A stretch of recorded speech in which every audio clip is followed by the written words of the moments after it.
Oh, no way.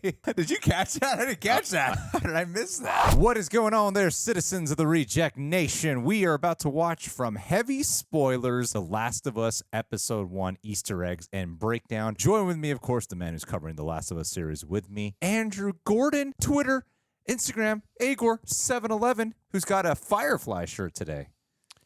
Yes, I do. Shout out to the guy at Trader Joe's right before I came here. Recognized the shirt, said to me, dude, is that a Last of Us shirt? And then the cashier's like, oh my God, that's awesome. So apparently people want to be Fireflies. I know, that's the side you want to be on, people. Team Abby all the way. How many viewers do we lose by saying that? Paul, one of my best mates, he actually encouraged the reaction to this. And I was like, well, yeah, I was already going to watch it, so might as well react to it on camera. Let's see what details us gamers missed over here. You excited, Andrew? I'm super excited. Anything Last of Us. Leave a like, people. Let's see what's going on. Okay, so The Last of Us Episode 1 is now out, and I'm so excited to talk about it. The first game is my favourite of all time, and I've bought the PS3 version, the PS4 remaster, and even the PS5 remake that released a couple of months ago. This is a game I've completed numerous times on Grounded mode, and the series is something I've been desperate to do a deep dive on. If you haven't played it, then don't worry, because we won't be spoiling what happens down the line, as I want you to enjoy the twists and turns as much as I did on my first playthrough. However, I may need to touch upon certain things due to characters that get name dropped here, but I'll only bring them up in our super spoiler section at the end of the video, which I'll give you a heads up on. I can't wait. I'm nice like that. Now, unlike the game, the series starts off in 1968. Originally, we watched as Sarah woke up in her bed and ventured about the house, but here they do it differently. Rather than throwing us in at the night of the outbreak, we get some backstory that wasn't even filled in the source material. The game told us very little about the virus beyond it being caused by cordyceps, which had mutated to infect humans. These real-life fungi exist in the jungle, and the parasite infects insects and also arthropods.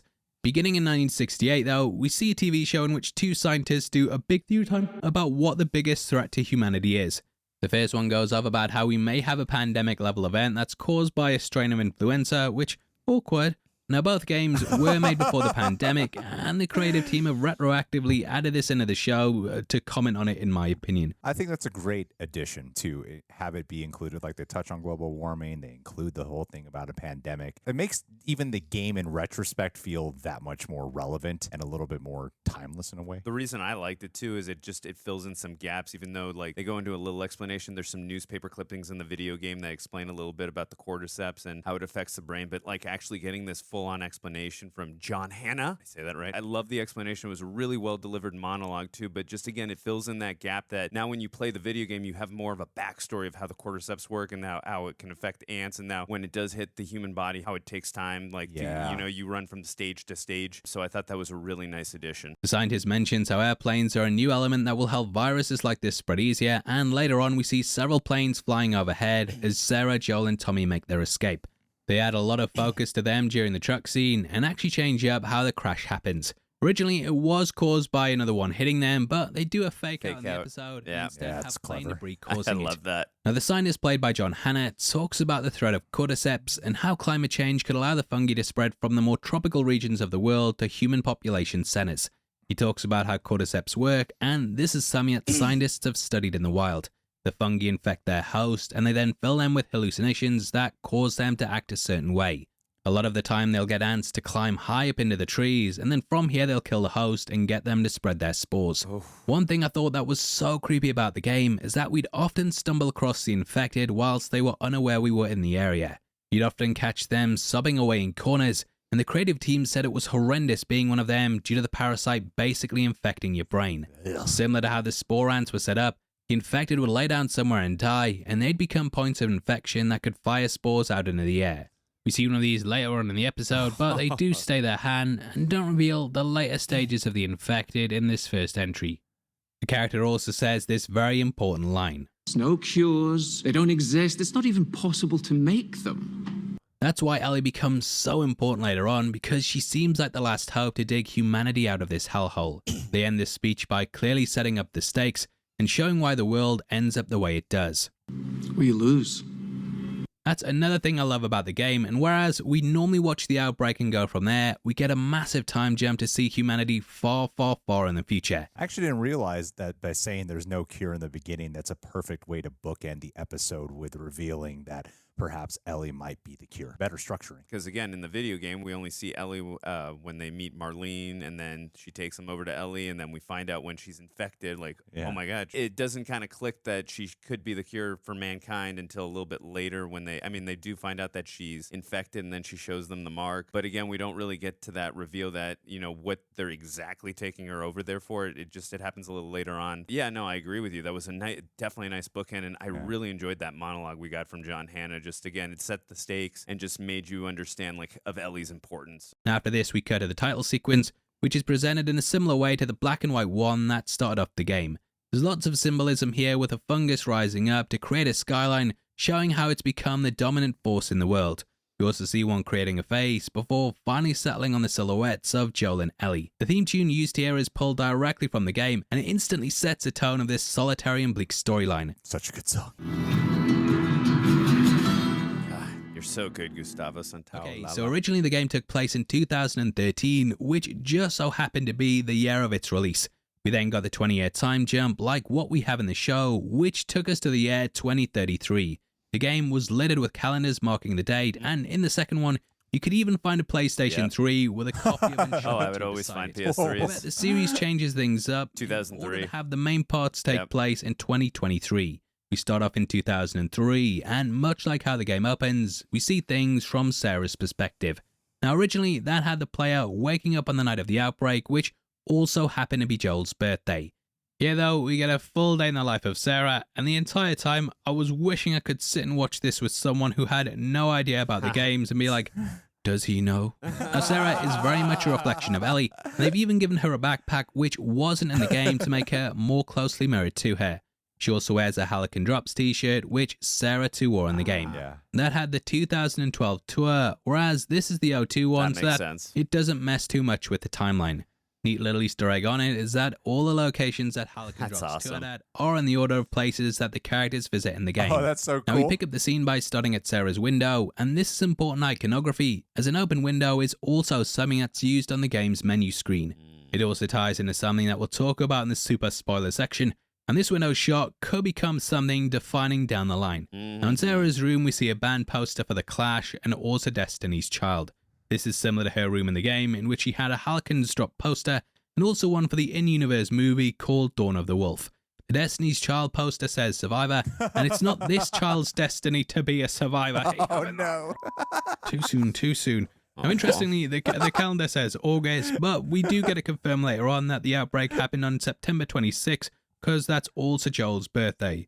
She's just forgot to change it, and I kind of think this was left like this to show she's just a carefree kid. That's just so sad when you think about it from Joel's perspective. It's not only the day he lost his daughter, it's also the day of the outbreak. So every time there's the anniversary of the outbreak, it's his birthday. I know. I never even the compounding effect of that. That's so horrible. It's a terrible day to have your birthday. It's like people's birthdays, like being on 9/11 or something. That it would suck to have a birthday on that day. Going into the difference that, starting the video game the night of the outbreak from Sarah's perspective to spending the whole day with Sarah, getting to see the town, literally okay, we're getting little hints that something's happening. We see the market that's closing early, or where she goes to get the watch fixed for her dad. We see there are little hints of what's to come. So I love how I liked it a little bit more here, just getting to spend one more normal day before what ends up happening. Just seeing it from Sarah's perspective, just because we have such a limited time, it gets you more emotionally invested in the character. Even though it was very sad what happens in the video game, it's even more sad here because we get to spend a little more time with her. Yeah. Well, you got to do a little bit more in the show because you are not being Sarah with holding a controller. You're watching Sarah, so that's why you have to do a little bit more add-on. I think it's great. Yeah, she was really good too. Now they also picked to set it around summer because the heat would help the spread of the cordyceps, and it adds to the idea of the seasonal storyline that The Last of Us has. Joel says he's 36, making him 56 when we join him later, and over his left shoulder we can see a football on the rack. We'll not say soccer ball, you chumps, and this is actually an important bit of iconography. In the game, Sarah plays soccer. Sarah celebrating her winning a trophy, and the character goes back and forth over whether to acknowledge this or not. That's we get a great brief glimpse catch. of her Damn. team when we cut to the news report on the radio. We can see a photo of them all together to the right of it. Great Later catch. on, when we see Sarah moving about the house, we also get a good look at the football again, The football. alongside an acoustic guitar on the other side of the room. Joel's a keen guitar player, and we learn in the game that he even wanted to become a singer at some point in his early life. However, he and his wife had Sarah when they were very young, and she ended up leaving him, which is when he took on the responsibility of raising her. Now at this point walks in Tommy, played by Gabriel Luna. He sounds exactly like Tommy does. He does. I actually closed my eyes and couldn't tell the difference. Definitely the same. I thought we was having pancakes. They got no clue. But we ain't the only town. It's crazy. It's crazy. Unfortunately, due to a job, he has to work a double shift to get stuff finished for the day. At this point, a news report goes out over the radio, and we hear a mention of Jakarta. We don't know where the outbreak originated from due to the game not really telling us, but it is possible that this is the show filling in the backstory of how it came about. It's of course a very hot country, and this would tie back to the climate comments made by the scientist earlier on. Joel's t-shirt's inside out, and I like how they have him donning the grey one that he had at the start of the game. This is reflected in Tommy too, who's wearing a salmon shirt like how he does in the intro. Now Sarah then goes to Joel's room and takes his watch out the drawer so that she can get it fixed. In the game she just bought him, but here she's using his money to get it fixed up because she's a cheapskate. She's a bloody cheapskate. She's smart. Now, Joel's watch is extremely important as it breaks on the night the infected rise up, but he keeps it with him as a memento. Though he shuts himself off from talking about Sarah, there are points where he can be seen longingly staring at it as a reminder of what he's left behind. She also finds a knife in his drawer, hinting at him potentially having a darker past, and outside we see that the truck has combat veteran on it. Now from this it's possible that he might have been part of Operation Desert Storm, however, this could actually belong to Tommy as well, as he's the one driving it. Captain Obvious here, but a bit of I think Thomas stuck it in quickly. But Tommy did end up joining the Fireflies when it all went down, and his experience in the army could have been the reason why he got so high up in the ranks. Joel says to Marlene later that she turned his own brother against him, and we might see more of the group from Tommy's perspective. Anyway, that's in a new time. That would be really cool if we got an episode that is all from, because in the game you catch up with Tommy eventually and you learn like what he's been up to essentially, but we don't get to see any of the journey that led to him and Joel dividing during this time of the apocalypse 20 years later. That'd be cool to get some of that. Absolutely. There's only some dialogue. Again, we're not going to go into spoilers here, but there's only some dialogue mentioned about what happened between Joel and Tommy. So, yeah, I agree with you. Just seeing an episode that maybe focuses on Tommy's perspective, what led to their, I guess you would call fallout, where he ends I'm trying not to spoil it, where he ends up going to, just seeing like what leads to that. I think that would definitely be interesting. And again, it's a different thing that could be satisfying, adds more to the mystery that we didn't get answered in the video game. Now, when you play the video game, you go, oh, okay, now that's answered for me. And the difference with this one too is that it feels like almost canon to the game because of the fact that Neil Druckmann is so heavily involved in it too, you know? Yeah. As opposed to just being an adaptation, it feels like an expansion. Now we also meet the neighbors at this point, and in the game, this is where the first infected attacked from. However, it wasn't an old lady, and instead, it was a man that attacked them called Jimmy Cooper. What's going on? It's the Coopers. Something ain't right with them. I think they're sick. What kind of sick? This is so Always scary gets the me. first time you play Oh it, my so god, scary. I was so freaked out. A picture of George W. Bush, who would have been president at this time due to him being in the job from 2001 to 2009.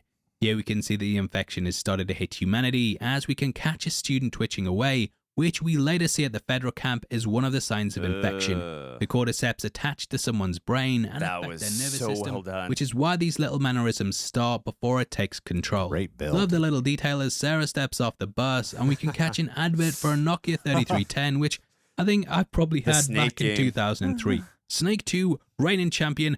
You don't at me. I love that Anyway, game. Sarah gets the watch fixed, and we start to see that something might be off due to the amount of sirens and the fact the shop owners close up. Have you seen The Quiet Place too? I have not. Well, what's interesting is A Quiet Place was often compared to sort of the tone and vibe, like the whole atmosphere was sort of compared to The Last of Us. A Quiet Place Part 2 has an opening that shows you the day of the outbreak. This felt like, oh, I was kind of watching A Quiet Place Part 2, but A Quiet Place Part 2 was first told that was sort of taking inspiration from The Last of Us. It's kind of this cool, like, cyclical thing. I don't know. I just thought about it. If you guys seen Quiet Place 2, you'll know what I'm talking about. They're likely making a run for it like we see people doing later on, and hey, I appreciate the blind thing was a little clock face.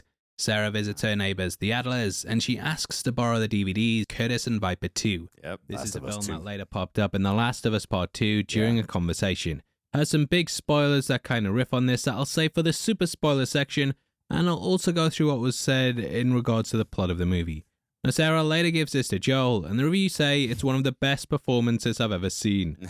Little bit of a funny story here that always makes me chuckle, but Jonathan and Paul Ross both used to be massive movie critics, and they had a bet with each other about who could get on the back of the box for Batman Forever. They both wrote really stupid reviews, and that's why the back of the VHS tape for it has the quote from Jonathan Ross saying, "One of the greatest movies ever made." I did not know that. I do remember that tagline on Really there. off with the neighbors, and the dog is acting strange too. Dogs were used by the bandits to show whether someone had cordyceps or not, as they of course didn't have the fancy tech that the Fedra agents do. Now, at this point, we get Joel and Sarah having a conversation on the sofa, which is pulled directly from the game. Honey, it's nice, but I think it's stuck. It's not. What? No, They're no, no, also no. sitting on different sides. Oh, ha ha. What a change. I don't hear anything. Where did you get the money for this? Where'd you get the money for this? Drugs. I sell hardcore drugs. Drugs. I sell hardcore drugs. It's better when I do. Love how they do some of this stuff verbatim, and the father and daughter moment is the last real conversation they have. Cut to Sarah asleep, and this plays out similar to how it does in the game, only this time they make the pair a bit closer by having her do it on his lap. In the game, I don't think we found out why Joel left, but we did see texts on his phone asking where the hell Must he be the was. PS5 Here one. we see the phone call was learning that one of the infected started attacking people at the bar, and Tommy got locked up for fighting them. Joel asked to bail him out, and he put Sarah to bed, which is when we see her waking up, which is how the game properly starts. In it, you take they control added of in her the and walk apocalypse through in the background, house as you see news reports that are documenting some of the attacks. They have an explosion happen, which then appears on the news as well, whereas here she's woken up by the sounds of passing choppers and dogs. The little Pooch Murphy jumps up at the patio, which I think is playing on the dog we hear barking that we then hear yelping as Sarah gets to the door. Oh, yes. Oh, yeah, I remember. Sarah visits the Adlers, and here she finds that the elderly woman is now up about and eating people. I got a lot of flashes here to the first zombie that you come across in Resident Evil, with the hair loss making this appear really similar. They've actually added something to the infected good here, call. and we can see that the cordyceps comes out of her mouth, which wasn't present in the game. Those were cordyceps? I thought that was hair. That's what I thought too. I thought she was eating hair the whole time. Oh, that's even more Yeah, disturbing. Holy yeah. shit. Oh, my God. Whoa. That was a good science lesson we just got. Oh, man. That is so gross. In nature, they try and get as high as possible so they can spread the spores easier, and I love this addition to the infected that makes them more horrifying. Joel and Tommy arrive, with Joel swinging a wrench, similar to how you use melee weapons in the game. They jump in the truck, I love how we can see the Adlers in the street now showing how quick the infection spreads. But the truck ride is really similar to it, with it being word for word at points. Oh, I can't wait We to see also the have shot them by shot. approaching Yes. scenes for Austin one way and the hospital, which is the other, and this is all ripped right out of the source Love material. those details. They head towards the hospital, and this is of course where most of the outbreak would be at its worst due to people being taken there after they got sick. We learn that the Adlers actually went there to get medicine for the elderly one, and this is likely how she picked up the infection in the first place. Anyway, enough of me talking, let's play the scenes side by side so you can see how close they are. Some sort of parasite or something. Virus, some kind of parasite. Are we sick? No, of course not. Are we sick? No, of course not. No cell phone, no radio. Yeah, we're doing great. A minute ago, newsman wouldn't shut up. No cell phone, no radio. A minute ago, newsman wouldn't shut up. God, it sounds so much like him. That's Lewis's farm. I hope that son of a bitch made They it flipped that, too. It's on the right side. Good. It's Jimmy's place. Wasn't Jimmy the neighbor? Yeah. What are you doing? Got a kid, Joe. So do we. Keep driving. What do you think you're doing? Keep driving. out. I got a kid, Joel. So do But we. we have room. Somebody else will come along. Someone else will come along. Fuck! Everybody had the same fucking idea. Everyone and their mother had the same damn idea. It's crazy. The attention to detail. Come on, people, move. What are they running from? Get us out of here. I'm trying. This is a great edit, man. Now after the truck's thrown off the road, Sarah's unable to walk and Joel has to carry her. This is where we take control of him in the game, and it leads to them running through a restaurant chased by the infected like what we see here. Now at this point we get what's probably the most devastating part in the whole story. Normally in post-apocalyptic tales, when characters run into soldiers, it's often a sign of safety. They're used as a way to show that people have someone looking after them, but here it's the complete opposite. Ordered to shoot Joel and Sarah, he fires upon them, and this ends up killing Sarah. I've watched this scene a ton of times in the game, and it was only upon this watch through that I realised that they did this because Sarah was injured and they might have suspected a bite. Anyway, it completely rips your heart out. yeah. So I'm going to show you how it works alongside the game.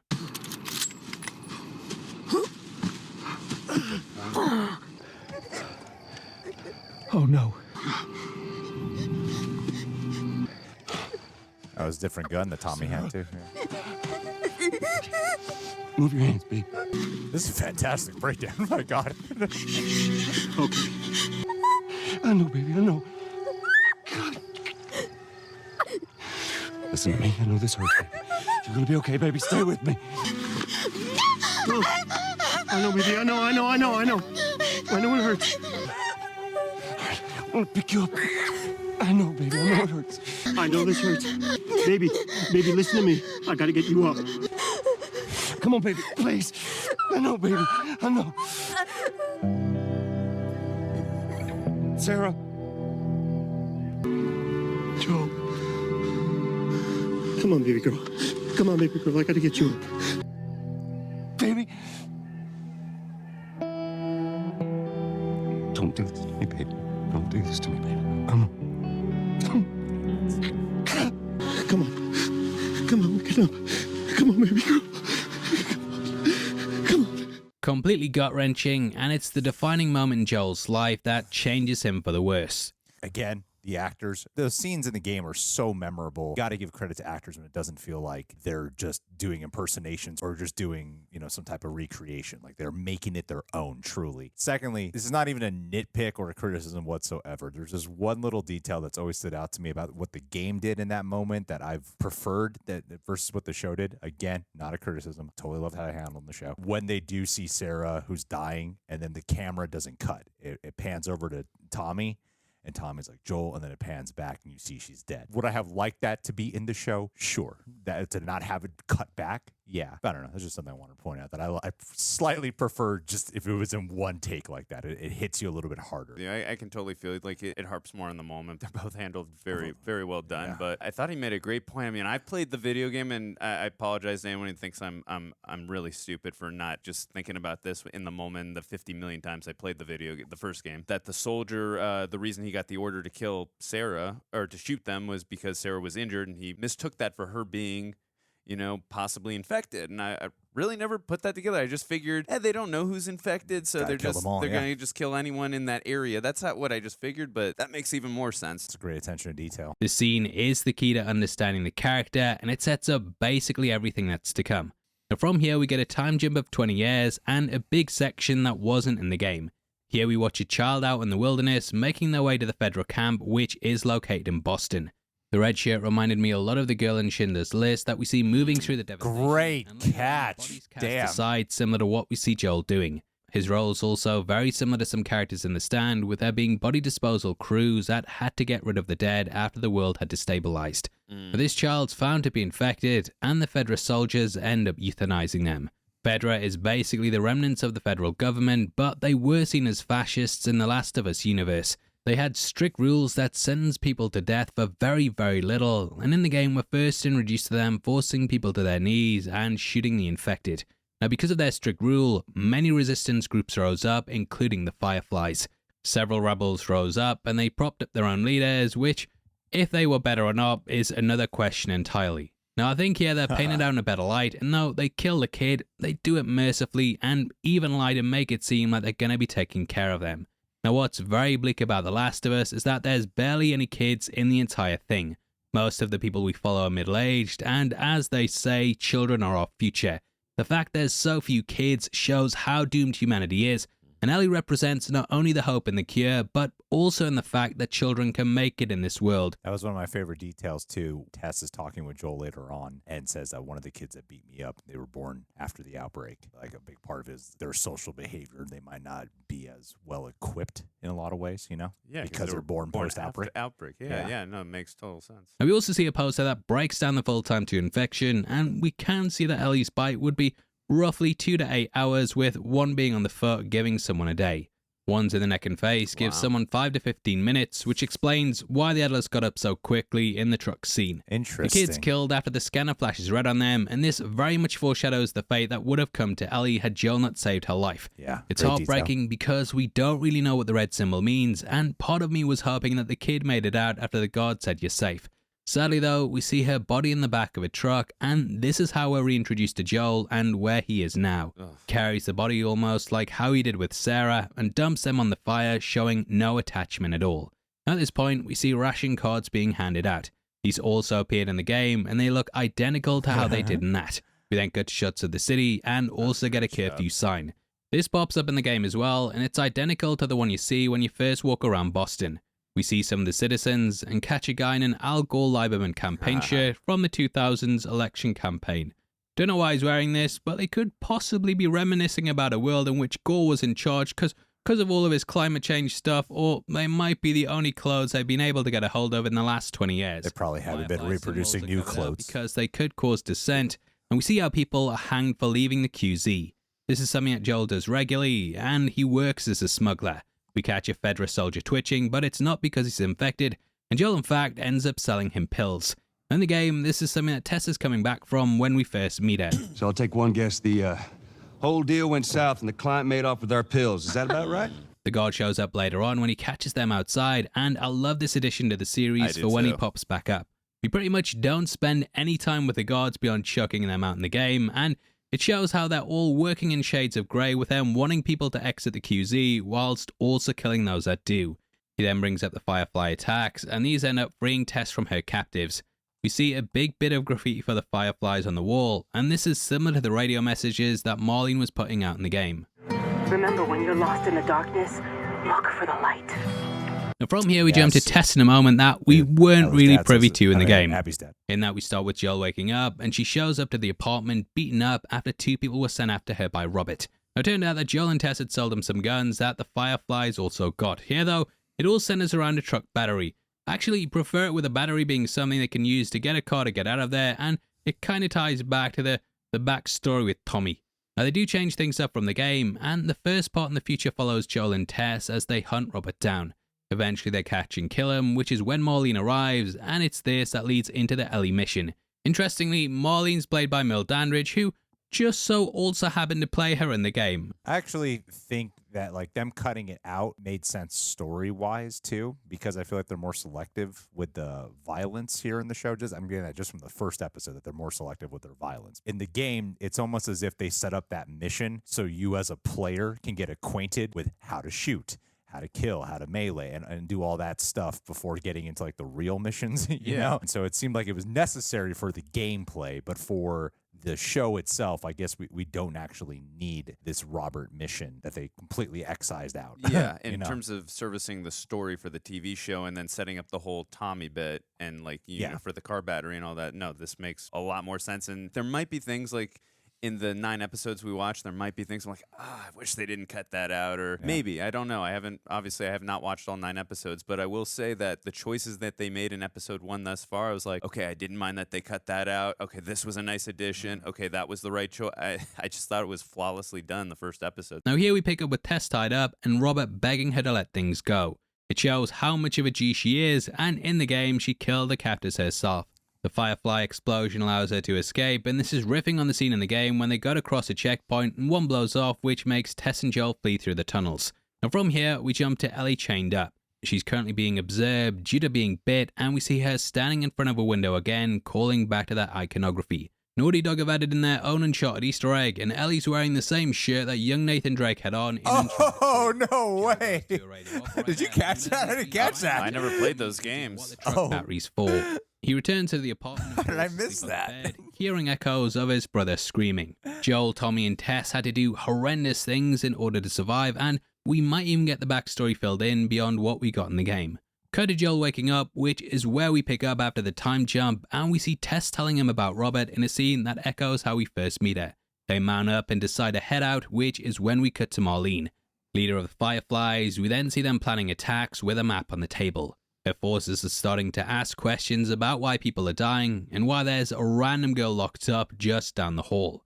Marlene is wearing clothes similar to the game, and they're planning to move every Firefly out of the city because of Ellie's immunity. We even see one trying to recruit Joel, and I love how the Fireflies are slotted in almost every aspect of the city. Also worth pointing out that Tess is wearing the exact same clothes that she has on in the game, except for the bandana, which I like that bandana. Now, when Joel stands against the sleeves wall, too. we can also see several posters, including one in the bottom left for Curtis Viper 2.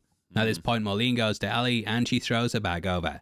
This is exactly the same as the game, and it even has the little Cyclops head like what the character has in that. We also see her pull out a flick knife, which is something that she uses throughout the original work.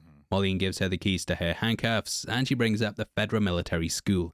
Future spoilers that we'll not spoil now, but we will talk about them later on in the video, and how this ties into parts of the story coming up. Now, it's sort of touched upon here, but Marlene had Ellie drafted into a Fedra program as a child, and this was to keep her safe. She knew her mother and wanted her away from the Fireflies, and also brings up Riley, which, we'll save that for later on. Anyway, she warns Ellie that she'll be killed if people know about her, and this comes to be true. Joel and Tess make their way through some buildings, and they move underground, which is a similar thing to what they did in the game. Now, they come across an infected person who's grown into the wall, and I absolutely love the look of this, as it hints towards the more mutated ones that appear later on. Everything Gotta is create an spot on immersion here, experience, including man. the green wall, which looks like it's ripped right out of the PlayStation Classic. When moving through the tunnels, you encounter someone stuck to a wall, and I was kind of hoping they'd pull out the gas masks for this bit, but unfortunately they don't. Now, those stuck into the wall would attach and then fire spores in the environment, but sadly they cut that out here. Anyway, it leads them to the Firefly base, which is where they find Robert dead.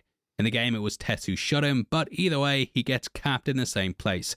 At this point, they come across a wounded Marlene, similar to the source material, and Ellie attempts to attack Joel, which is how she's first introduced in the original work. Joel and Tess are tasked with transporting Ellie to a bunch of Fireflies, and in exchange, they'll be given a whole truck.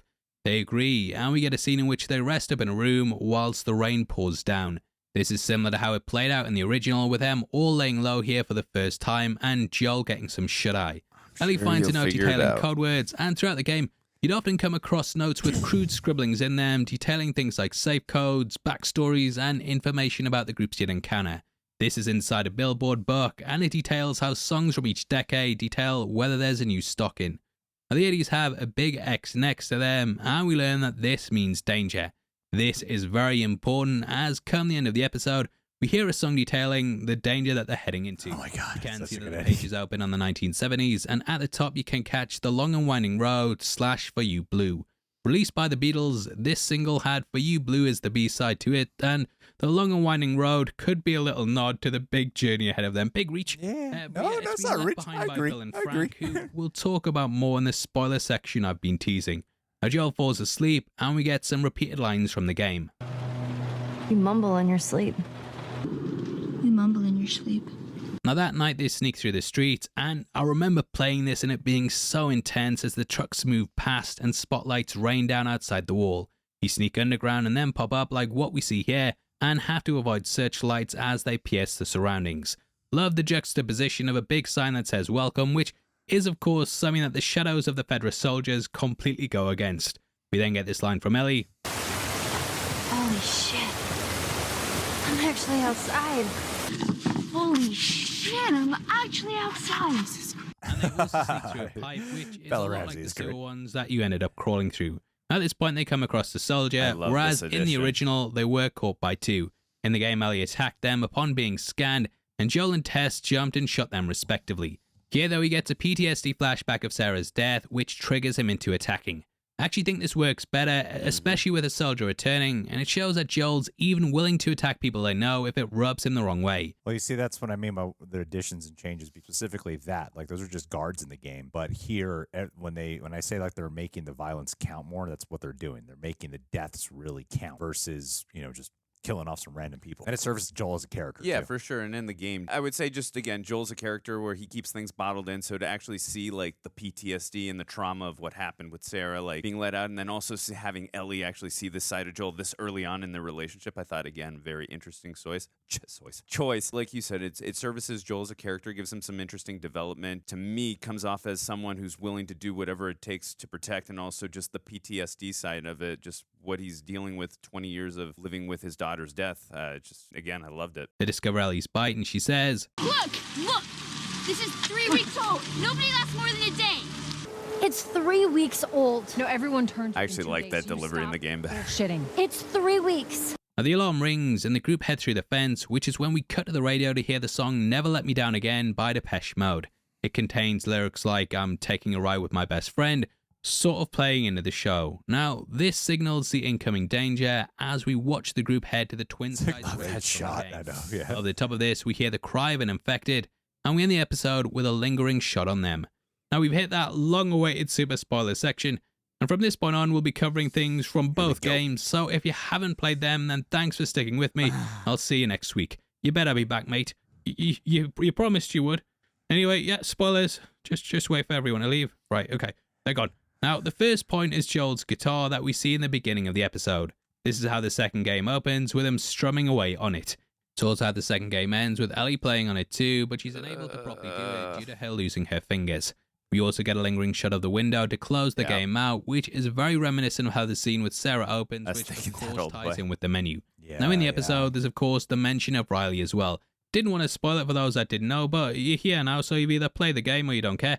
And this was the girl that was with Ellie on the night that she got bit. This is all chronicled in the Left Behind DLC, which is basically a night in which Riley takes Ellie to the mall before she's shipped off with the Fireflies. The pair end up kissing, and Riley agrees to stay, but the peace is interrupted by the infected, who end up swarming the area. Riley dies, and Ellie of course survives, which she carries a lot of guilt over. Now early on in the episode, the scientist talks about how the fungus devours its host from the inside, and when we look at the clickers, we can see the entire top part of their head has been replaced by the fungi.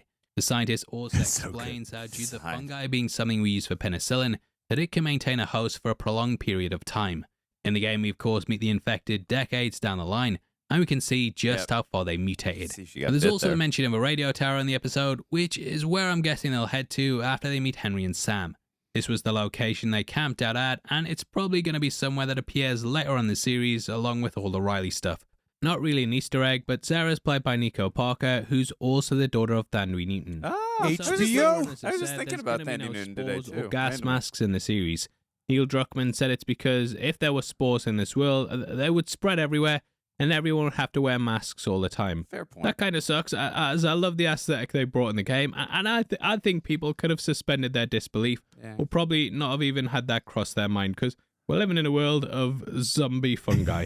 Wait, there's going to be no spores? No spores. What? Yeah. Oh, what a disappointment. That's disappointing. That's such a signature motif of the game, and it's always so scary whenever you just light and you're like, spores from out. Like, oh, shit's about to go down. And also, too, I mean, there are some reveals that happen without masks. So, yeah. I mean, I agree with you that it is a little bit disappointing. I can understand their perspective. Sports would be everywhere, so everyone would always have to. I can understand that perspective, too. I mean, as long as the show's good, I mean, that's one thing I'll be willing to forgive, possibly. I got to see the thing, but I agree with you. It's definitely a little bit sad. That's the first piece of information I've gotten about the show that made me go, oh, damn.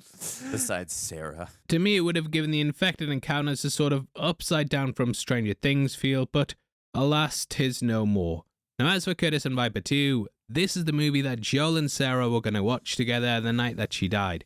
He never got to see it, and in a bitter twist of irony, it's also the movie that Joel and Ellie were going to watch the night that he died too. Exactly, yeah. Joel and Ellie had a falling out due to her discovering the truth, but she had decided to see if she could forgive him by inviting him over to watch a movie. That night they were going to watch it, and here's what Ellie had to say. What movie are you guys going to watch? What's Joel into? Curtis and Viper 2. That's the one that's been on my radar for a while. Good. Oh, wow. Well, we used to watch these cheesy 80s action movies. He's really into them. Oh, no. I actually really like them, too. What's Curtis and Viper 2 about? Okay, so 2 former commandos that go rogue to fight bad guys. And I think in this one, they go up against Russian spies or something. I'm more interested in this than I thought I would be. Me too. All right, so the young one, Viper, he's a trained ninja. I forgot and he's a complete badass. So how old is he in the first movie? 10. Wait, how many movies did they make of this? I think they made 4? Jeez. Joel actually saw the last one in the theater. Isn't that crazy? Yes.